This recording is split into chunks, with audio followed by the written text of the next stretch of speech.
ایک شخص نے 4 ایکڑ زمین بیچی، دوسرے نے خریدی۔ جس نے بیچی وہ کسان نہیں تھا، کوئی اور کام کرتا تھا۔ اس نے کہا میرے پاس فارغ ہے، میں تو کاشتکاری نہیں کرتا، تو ایک کسان نے خرید لی۔ توجہ ہے میری بات پر؟ وہ کسان ہل چلا رہا تھا، پہلے دن ہل چلایا تو اس کھیت کے اندر سے خزانہ نکل آیا۔ کھیت سے خزانہ کس کا ہے یہ؟ جی بھائی جی دی سڑک لنگ جائے نا، وہ آندا ہے ہن میں دیڑی نہیں، تسی بیانہ واپس لو۔ تو سڑک گزر گئی ہے، مجھے تو پتہ ہی اب چلا ہے کہ یہاں ہاؤسنگ سوسائٹی آنے والی، میں تو نہیں دیتا ہی، رکھ لے آپ۔ کیا نکل آیا؟ ہیرے جواہرات چاندی لال نکل آئے۔ اب اٹھا کے نا وہ شخص نکلا ہے، وہ رکھ لیتا، سنبھال لیتا، کیا ضرورت تھی؟ ویسے بھی لوگ تو پیسے بتاتے ہی نہیں کتنے۔ اٹھا کے نا وہ خزانہ تو جس نے بیچے تھے اس کے گھر چلا گیا، کہنے لگا میں نے زمین خریدی تھی، خزانہ نہیں خریدا تھا، تیرا ہے، تو لے لے، تیرا ہے، رکھ لے۔ وہ بھی صحابی رسول ہے، میرے نبی نے دنیا کی محبت کھینچ ڈالی ہے دلوں سے۔ وہ کیا کہنے لگے؟ کہنے لگے میں نے تو 4 ایکڑ سے بڑی مشکل جان چھڑائی ہے، تو اب پھر دولت لے کے آ گیا ہے۔ اس نے کہا یہ تیرا ہے، تو ہی رکھ، میں نے زمین بیچی تھی تو جو اس کے اندر تھا وہ سارا ہی تیرا ہے، بیچ ڈالا تھا۔ کہنے لگا نا میں نے زمین خریدی ہے، خزانہ نہیں خریدا۔ وہ کہنے لگا نا بھائی میں نے تو ہر شے بیچ دی ہے، اس میں سے پھل اگے، پھول نکلے، وہ سارے۔ جاگ رہے آپ لوگ؟ آنکھوں ہے ہی کم جاگن والا ہے، یہ ہوتا ہی نہیں۔ یہ عجیب معاملہ ہے نا جی۔ یہ فرشتے ہیں جو دنیا میں بستے تھے، یہ انسان تھے جن کو فرشتے بھی دروازے کھول کے دیکھتے تھے، یہ کیسے انسان ہے۔ اب مقدمہ حضرت عمر کے پاس آ گیا، توجہ ہے میری بات پر؟ حضرت عمر فاروق کے پاس آیا، حضرت عمر فاروق نے دونوں کی بات سنی تو جس نے بیچی تھی اس سے کہنے لگے پرانے مالک سے، چل یار تو لے لے، مجھے لگتا ہے کہ تیرے ہی ہیں، تیرے بس بڑوں نے دبائے ہوں گے، تو نہیں نکال سکتا، تو ہے تو وراثت تیری بنتی ہے نا، رکھ لے۔ کہنے لگا عمر آپ کیا سرائی کر رہے ہیں؟ اگر یہ بات غلط ثابت ہو گئی اور قیامت میں مجھے اس خزانے کا حساب دینا پڑا تو آپ میرے ساتھ اٹھیں گے نا، میرا بوجھ اٹھائیں گے نا؟ حضرت عمر کہنے لگے جی میں کوئی نہیں اٹھاتا، میں تیرا بوجھ۔ اب وہ جس کو بیچا تھا حضرت عمر کہنے لگے بھائی اس نے تو تجھے دے دیا تھا، اب تیرا ہے، تو رکھ لے۔ کہنے لگا عمر آپ قیاس کر رہے ہیں، آپ قیاس کر رہے ہیں، اگر قیامت والے دن میں پھنس گیا تو میں آپ کا نام لے لوں اللہ کی بارگاہ میں؟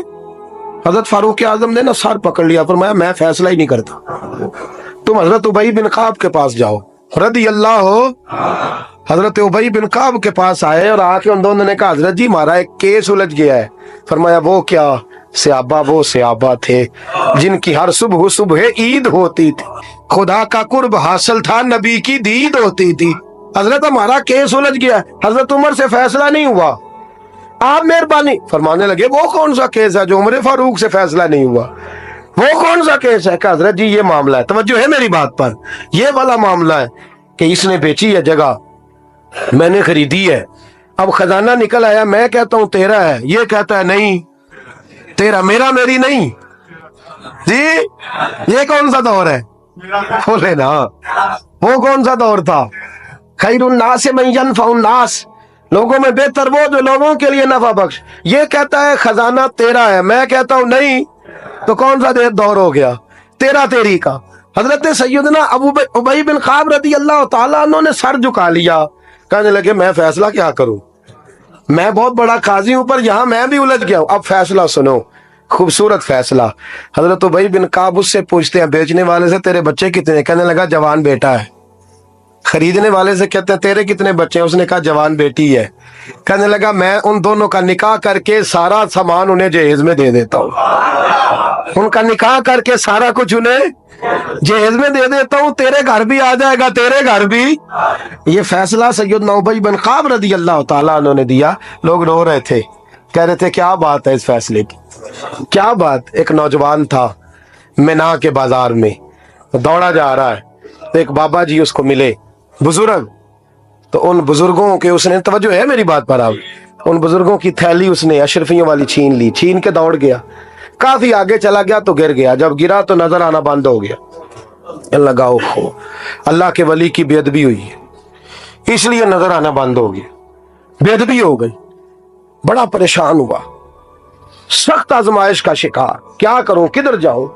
جب بڑی سخت تکلیف کے اندر وہ گرفتار ہوا تو लोगों से कहने लगा मेहरबानी करो मुझे बाबा जी से माफी ले दो, गिरा जो उनकी निगाह से वो संभल नहीं सकता। अल्लाह वालों की बेअदबी अल्लाह को बड़ी नापसंद है, अल्लाह वालों की बेअदबी अल्लाह को बड़ी नापसंद है, इससे जरूर बचें।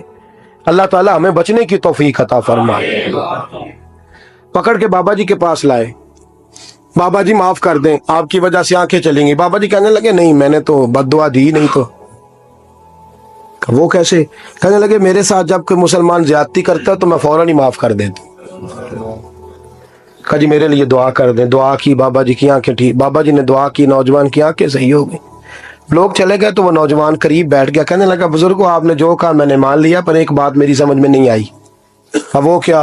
कहा आप कहते हैं मेरे साथ कोई मुसलमान भी ज्यादती करता मैं फौरन माफ कर देता हूँ। फौरन तो माफी दी जाती नहीं, दी जा सकती नहीं, थोड़ी देर तो बंदे के दिल को तकलीफ रहती है। आपने जो नहीं ना बात, लोग बारीकी में जाते हैं ना बहुत सारे। कहा जनाब बंदे के दिल में थोड़ी देर तो तकलीफ है, भाई कोई लड़ाई हो जाए तो कहते हैं अभी नहीं मैंने जाना, जरा बात ठंडी हो जाएगी तो फिर, अभी तो बड़ी चोटें लगी हैं, बड़ा मसला बना है। ये शौरी तौर पे लोग ऐसा करते हैं। कहा फौरन कैसे आपने माफ कर दिया?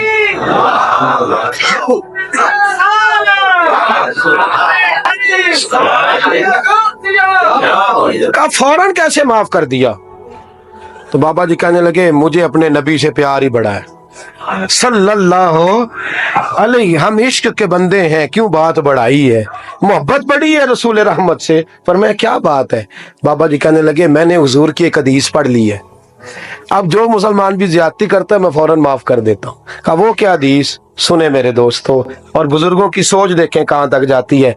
और बुजुर्ग कहने लगे अल्लाह के रसूल सल्लल्लाहु अलैहि वसल्लम ने फरमाया है कि जब तक मेरे सारे उम्मती जन्नत में नहीं जाएंगे मैं भी नहीं जाऊंगा, जब तक सारे नहीं जाएंगे मैं भी।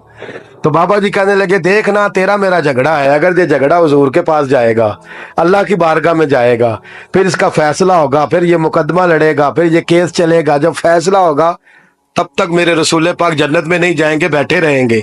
तो मैं अपने नबी को तकलीफ तो नहीं ना दे सकता, मैं अपने रसूल को बिठाए रखने की आजमाइश तो नहीं ना दे सकता। लिहाजा जो मुसलमान भी ज्यादती करता है मैं फौरन ही माफ कर देता हूं, ताकि मेरे महबूब को कोई तकलीफ, मैं तेरे और अपने बारे में सोच नहीं रखता, मेरी सोच तो हर वक्त जाते रिसालत पे लगी रहती है, मेरा ज़हन तो हर वक्त मेरे महबूब की तरफ लगा रहता है, हर वक्त मैं हुजूर के बारे में ही सोचता रहता हूँ। मिली सोच अपनाएं, कौमी सोच अपनाएं, जिंदगी में वो वाले काम करें जिससे कौम को नफा हासिल हो, मिल्लत का जिसमें फायदा हो, कुछ ऐसा कर जाए जिंदगी में जिससे लोग नफा उठाते रहे। महमूद गजनवी गुजर रहा था, एक बाबा जी बुढ़ापे में हाथ कांप रहे हैं तो एक पौधा लगा रहे थे, तो महमूद गजनवी को बड़ा पसंद आया। कहा बाबे को मेरे पास तो बुलाओ। बुलाया तो कहा बाबा तेरी उम्र अब हाथ कांपते हैं, सर कांपता है, राशा तारी है, तू तो ना फल खा सकेगा ना छांव में बैठ सकेगा, तो बाबा जी आप ये क्यों कर रहे हैं? बाबा जी कहने लगे चलो मैं नहीं फल खाऊंगा, मेरे पोते तो खाएंगे ना।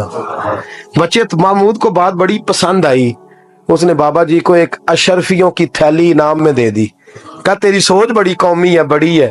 तो बाबा जी मुस्कुरा के कहने लगे बादशाह तू अभी अभी कह रहा था कि ना तू फल खाएगा ना छांव में बैठेगा, अल्लाह ने मुझे फल भी दे दिया है, छांव भी दे दी है।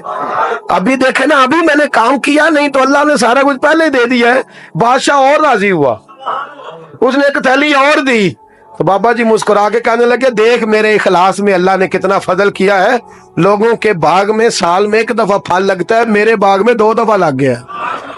तू खैर खाई का ज़हन बना, लोगों के बारे में सोच, कौमी और मिली ज़हन बना, बड़ा ज़हन बना, बड़ी सोच बना, वो वाला काम कर जिससे ज्यादा लोगों को फायदा हो, ज्यादा लोगों का नफा हो, वो वाला काम कर। कौमी मिली मिल्लत इस्लामिया की सोच बना, आलम इस्लाम की बात कर, मुसलमान का भला कर, अपने वतन का भला कर, अपनी मिल्लत के बारे में सोच।